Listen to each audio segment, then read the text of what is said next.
அரசியல் வழிகாட்டியாக இருக்கக்கூடிய நமது மாண்புமிகு ஊரக வளர்ச்சித்துறை அமைச்சர் கழக துணை பொதுச் செயலாளர் அமைச்சர் ஐயா அவர்களின் வழிகாட்டுதலின்படியும் நமது திண்டுக்கல் கிழக்கு மாவட்ட செயலாளர் பழனி சட்டமன்ற உறுப்பினர் மரியாதைக்குரிய மதிப்புமிக்க அண்ணன் ஐபி செந்தில்குமார் அவர்களின் வழிகாட்டுதலின்படியும் நடைபெற்றுக் கொண்டிருக்கும் இந்த சிறப்பான ஒரு நலத்திட்டங்கள் வழங்கும் நிகழ்ச்சியானது நமது பகுதியில் இங்கே நடைபெற்றுக் கொண்டிருக்கிறது. உங்கள் அனைவருக்கும் இந்த நிகழ்ச்சியில் கலந்து கொண்டுள்ள கழக உடன்பிறப்புகளிலிருந்து இங்கே இருக்கும் அனைத்து மகளிர்கள், சகோதர சகோதரிகள், தாய்மார்கள் அனைவருக்கும் என்னுடைய முதற்கண் வணக்கத்தை தெரிவித்துக் கொள்கிறேன். இந்த உங்களுக்காக நாங்கள் இருக்கிறோம், எல்லாமே செஞ்சு கொடுப்போம். நம்ம முதலமைச்சர் இருக்கார். இனி அடுத்தும் இந்த திட்டங்கள்லாம் எத்தனையோ திட்டங்கள் நமது மாண்புமிகு தமிழக முதலமைச்சர் தளபதியார் அவர்கள் பல்வேறு திட்டங்களை, இவ்வளவு பெண்கள் உட்கார்ந்துருக்கும். இன்னைக்கு நான் இந்த இடத்துல நிக்கிறேன், இவ்வளவு பெண்கள் உட்கார்ந்துருக்கும் அப்படின்னா பெண்களுக்கான ஒரு ஆட்சியா தான் இன்னைக்கு இருக்க ஆட்சி நடந்துட்டு. பெண்களுக்கு அதிக முக்கியத்துவம் கொடுக்கக்கூடிய ஒரு அரசு தான் இன்னைக்கு திராவிட முன்னேற்ற கழக அரசு, நமது தமிழக அரசு. பெண்களுக்கு தான் முக்கியத்துவம், அதிக திட்டங்கள். முக்கியமா அவர் பதவியேற்று போட்ட முதல் கையெழுத்து கட்டணமில்லா பேருந்து பெண்களுக்கு. இதுதான் அவர் போட்ட முதல் கையெழுத்து. பெண்களுக்கு தான் போட்டார் முதல் கையெழுத்து. 5 திட்டங்கள் ஒரே நாள்ல போட்டாரு. அதுல முதல் கையெழுத்து கட்டணமில்லா பேருந்துக்கு தான் போட்டாரு. நமக்கு ஒரு சமுதாயத்துல ஒரு மதிப்பை மேம்படுத்தி இருக்கிறாங்க பெண்களுக்கு.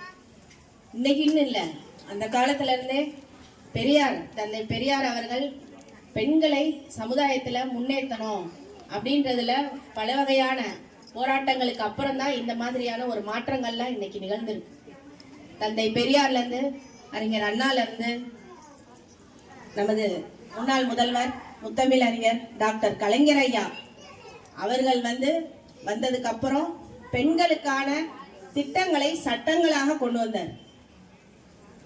பெண்களுக்கு இப்ப சொத்துல சம பங்கு உரிமை இருக்கு, சொத்துல பங்கு இருக்கு அப்படின்னு சட்டமா கொண்டு வந்தவர் நமது கலைஞர் ஐயா அவர்கள் தான். முத்தமிழறிஞர் கலைஞர் ஐயா அவர்கள் தான். அவர் எவ்வளவோ திட்டங்கள் செஞ்சிருக்காரு.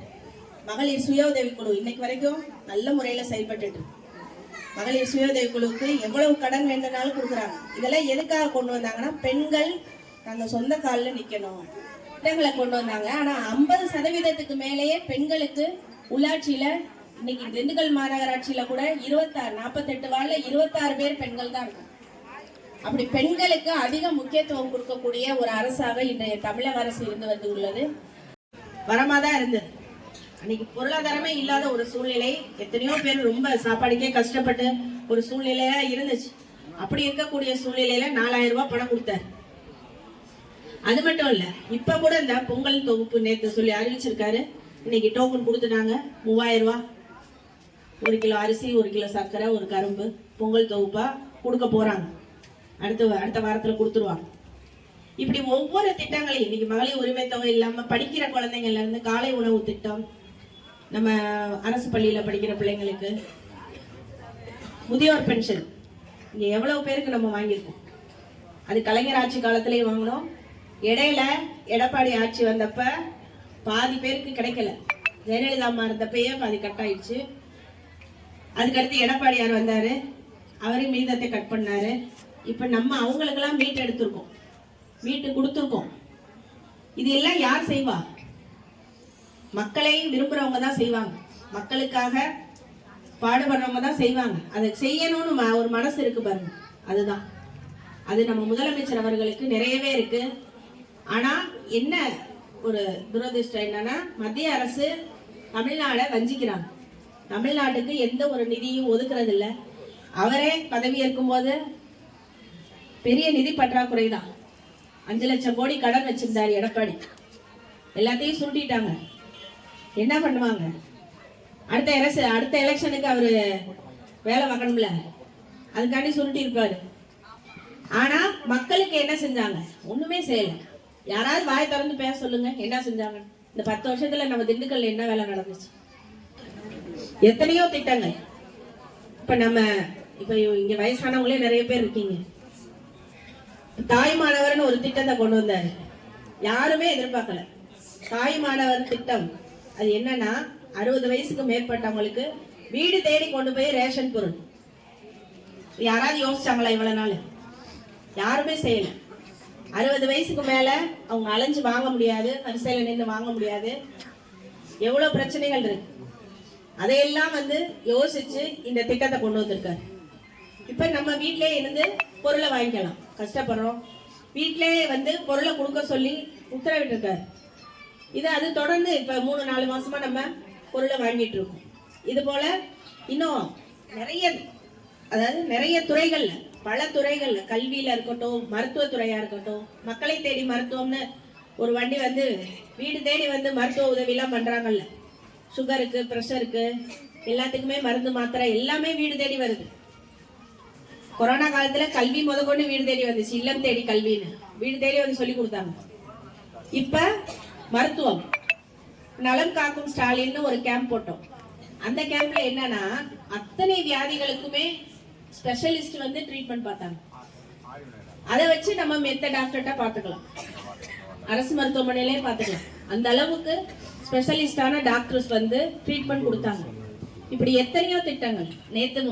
முந்தா நாள் கூட அரசு ஊழியர்கள், ஆசிரியர் பெருமக்களுக்கு 20 வருஷமா அவங்க போராடின அந்த தீர்மானங்களை பூராமே நிறைவேற்றி கொடுத்திருக்காரு. உண்மையிலேயே அவங்க எல்லாம் ரொம்ப மகிழ்ச்சி அடைகிறாங்க. அத்தனை பேரும் வாழ்த்து சொல்றாங்க முதலமைச்சருக்கு. இப்படி ஒவ்வொன்றையும் பார்த்து இன்னைக்கு மக்களுக்காக இருக்கக்கூடிய ஒரு அரசு திராவிட முன்னேற்ற கழக அரசு தான். அதை என்னைக்குமே நம்ம மறுக்க முடியாது. இனி வரும் காலங்கள்லயும் 2026 சட்டமன்ற தேர்தலையும் இன்னைக்கு எத்தனையோ புதிய கட்சிகள்லாம் வந்திருக்கு.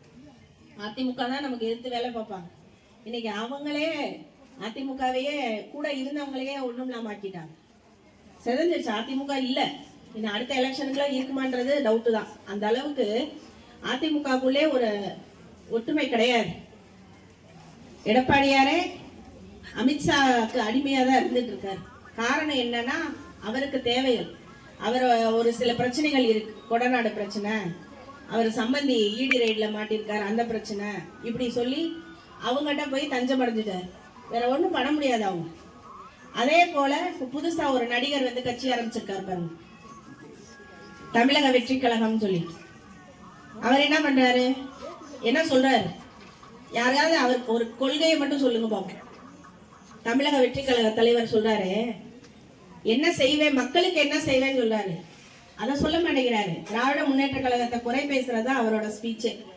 10 நிமிஷம் தான் பேசுவாரு, அதிகபட்சம் 11 நிமிஷம் பேசுவாரு, அவ்வளவுதான். அதுல என்ன பேசுவாருன்னா, திராவிட முன்னேற்ற கழகம் இதை செய்யல, அதை செய்யல, இப்படி செய்யறாங்க, ஏமாத்துறாங்க, இப்படி குறை பேசுறதா அந்த 10 நிமிஷமே அவர் பேசுறது. அதுவும் யாரோ எழுதி கொடுத்தது, அவரா சொந்தமாவும் பேசலாத. அதை கூட சொந்தமா பேச மாட்டாரு. இவர் எப்படி மக்களை பார்ப்பாருன்னு எனக்கு தெரியல. ஒரு கூட்ட நெரிசல்ல 40 பேர் இறந்து போனாங்க அவரோட மீட்டிங்ல தான். அதை பார்த்துக்கிட்டே அவர் போயிட்டார். அந்த இடத்துல அவருக்கு புரியல, போயிட்டாருன்னு கூட வைங்க. அங்க இருந்திருக்கணும்ல, கொஞ்ச நேரம் கழிச்சாது வந்திருக்கணும்ல, அவங்கள பார்த்துருக்கணும்ல, பார்க்கல. அன்னைக்கு யார் பார்த்தா? அன்னைக்கு நைட்டு 1 மணிக்கு நம்ம முதலமைச்சர் போய் அத்தனை பேரோட குடும்பத்துக்கும் ஆறுதல் சொல்லி அவங்களுக்கு தேவையானதை பண்ணி கொடுத்தது நம்ம முதலமைச்சர் மட்டும்தான். வேற யாரும் போல. எடப்பாடியார் போனாரா? யாருமே போல. நம்ம தான் போனோம். அவங்க நிர்வாகியே போல.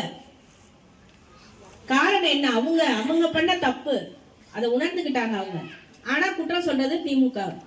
உதவி பண்றவங்கள குற்றம் சொல்றது எப்பயுமே வாடிக்கையா இருக்கும். ஆனா அவங்க வரவே மாட்டாங்க, எதிர்த்து நின்று பேசுவாங்க, அவ்வளவுதான்.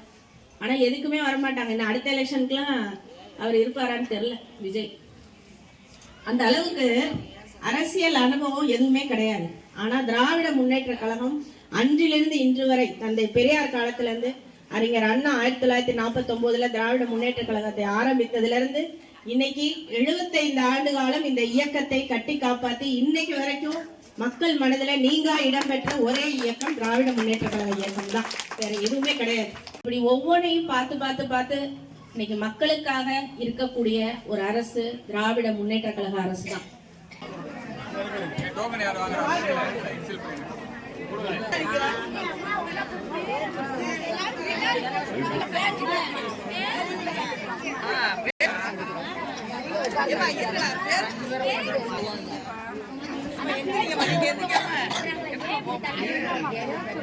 நீ உனக்கு பேர் வெடிச்சியா வருமா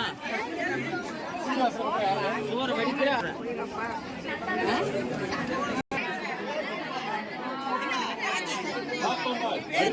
கொஞ்சம் வலி எடுக்கும்